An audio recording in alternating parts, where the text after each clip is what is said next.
While British buyers queue up for the same crossovers, 3 large Japanese saloons are being ignored on used car forecourts. They are comfortable, well-built, and capable of very high mileages. But there is a catch. Buy the right engine and you could get years of dependable motoring for the price of a tired small hatchback. Buy the wrong one, and the cheap purchase price can disappear into diesel emissions faults, neglected automatic gearboxes, or years of poor maintenance. So this is not a list of cars that can never go wrong. It is a guide to 3 overlooked Japanese saloons that can make excellent used buys, provided you choose the right version and inspect it properly. At number 3 is the Lexus IS. The Lexus badge brings proper build quality, a refined interior, and rear-wheel drive, yet older examples often cost less than an ordinary used crossover. However, there are 2 very different cars hiding under the same name. The second-generation IS was sold in Britain from 2005 until 2012. The version to understand is the IS 250, powered by a 2.5-litre V6 petrol engine.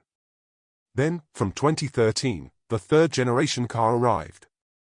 In Britain, the model most buyers will encounter is the IS 300h hybrid, using a 2.5-litre petrol engine, an electric motor, and an ECVT transmission driving the rear wheels.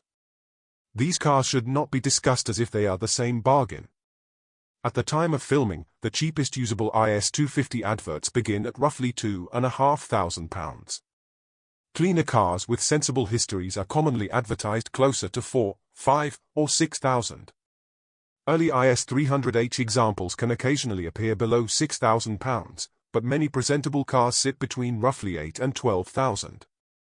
That makes the IS 300h good value compared with a newer premium SUV, but it is not a dirt cheap £2,000 car. For buyers doing modest annual mileage, the IS 250 can be extremely appealing. The V6 is smooth, the 6-speed automatic suits the car, and the interior still feels more expensive than the price suggests. The downside is fuel consumption, road tax on some versions, and the cost of putting right a neglected premium car. Do not buy the cheapest IS 250 simply because the engine sounds quiet when warm. See it started from cold. Make sure it idles cleanly, accelerates without hesitation, and changes gears smoothly in both normal and manual modes. Check the air conditioning, seat controls, parking sensors, navigation screen, and audio system. Then look underneath. A shiny body does not prove that the suspension, brake pipes, or rear subframe area have escaped years of British salt and wet weather. The cheap diesel versions require even more caution. An IS 200D or IS 220D may look tempting because it costs less to buy and promises better fuel economy. But an older diesel brings complex emissions hardware, a turbocharger, a dual-mass flywheel, and other components that do not enjoy repeated short journeys or neglected servicing. For a driver covering long motorway distances, a carefully inspected diesel may still work. For urban use, low annual mileage, or frequent short trips, the petrol or hybrid is usually the more sensible match. With the IS 300h, the inspection changes. The engine should start and stop smoothly. The transition between electric and petrol power should feel natural, and there should be no hybrid system warning lights. Ask for evidence of hybrid health checks, or have the battery system assessed by Lexus or a qualified hybrid specialist. Also inspect the hybrid battery cooling intake, rear brakes, tires, and 12-volt battery. The Lexus IS earns third place because it delivers the most premium experience here. But it is also the easiest car on this list to buy for the badge and regret later. Choose an IS 250 with strong history, or an IS 300h with a healthy hybrid system, rather than the cheapest Lexus on the internet. At number 2 is the Honda Accord. The 8th generation Accord sold in Britain from 2008 and was available as both a saloon and a tourer estate. It was offered with a 2-litre iVTEC petrol, a more powerful 2.4-litre iVTEC petrol, and a 2.2-litre iDTEC diesel. All three can cover serious mileage when serviced properly. But for most private buyers today, the 2-litre petrol makes the strongest case. It avoids the diesel emissions hardware fitted to the 2.2 iDTEC, it is easier to justify for shorter journeys, and it is usually less expensive to run than the rarer 2.4. The 2.4-litre petrol is the enthusiast's choice. It offers more performance and generous equipment, but it uses more fuel and can sit in a less attractive vehicle excise duty band. Buy it because you specifically want the stronger engine, not because it happened to be the first Accord you found. The 2.2i D-Tech diesel makes sense for a different owner. It is relaxed on the motorway, produces useful torque, and can suit someone covering long distances every week. But it is a Euro 5 diesel. That means it will not normally meet London's current ULEZ requirement for diesel cars, which is Euro 6. Other clean air zones and local rules can differ, so check the registration number before buying rather than trusting the wording in an advert. The diesel also carries a DPF, EGR system, turbocharger, clutch, and dual-mass flywheel on manual cars. Those components do not automatically make the Accord unreliable. They simply mean that a neglected diesel used for short urban journeys can become far more expensive than a petrol car that cost more on day one. Current asking prices show why buyers get confused. High-mileage diesels can appear around £1,500 to £3,000. Some older 2-litre petrol cars also sit below £3,000. But clean petrol automatics and well-kept Tourers can be advertised at £5,000, £6,000, or even £7,000. The market is separating tired cars from scarce, properly maintained ones.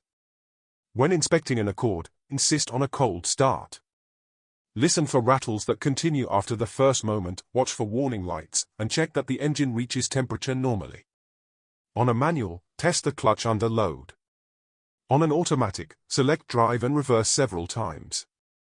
Then make sure the changes remain smooth once the car is fully warm. Drive over broken surfaces and listen for suspension knocks. Check the brakes for vibration, inspect the tires for uneven wear, and test the air conditioning properly. On a Tourer, make sure the tailgate and rear electrics work as intended. Then study the MOT history. Repeated advisories for corrosion, tires, suspension wear, or brake pipes tell you more than a fresh coat of polish on a forecourt.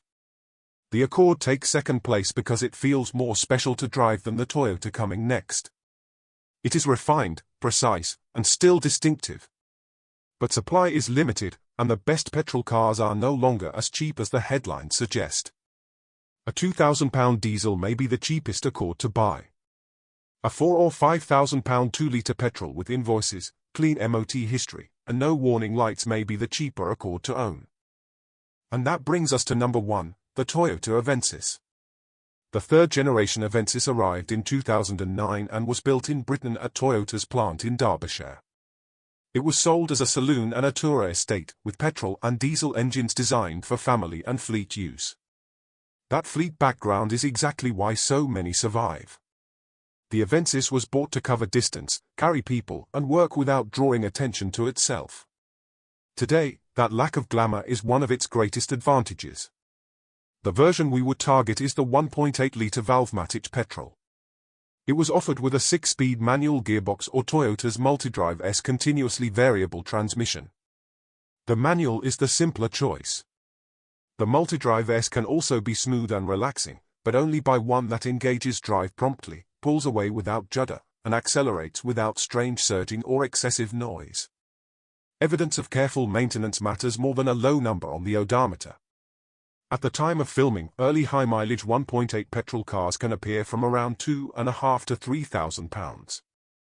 Better examples are often advertised between roughly £4,000 and £6,000.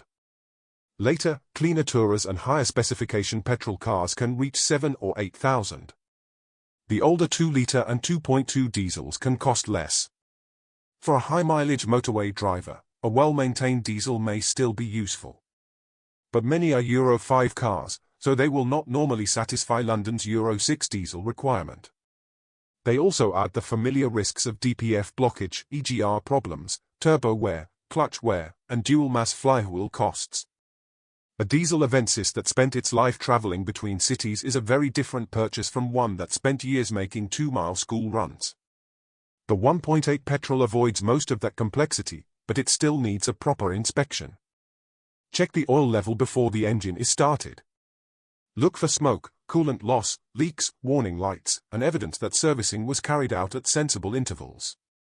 Make sure the engine pulls cleanly and the temperature remains stable. On the road, listen for suspension knocks, wheel bearing noise, and brake vibration. Inspect the underside, sills, subframes, exhaust, brake pipes, and jacking points for corrosion. Inside, test the electronic parking brake, climate control, windows, central locking, and infotainment. If the car has the Multidrive S gearbox, extend the test drive. A 5-minute loop around the dealer is not enough. Drive it from cold, allow it to reach full operating temperature, and include slow maneuvers, steady cruising, and firm acceleration. The Avensis wins because it offers the clearest answer for the largest number of buyers. It is spacious, comfortable, widely available, and usually cheaper than an equivalent Lexus. The 1.8 petrol is also better suited to mixed British driving than an old Euro 5 diesel bought only because it was £1,000 cheaper.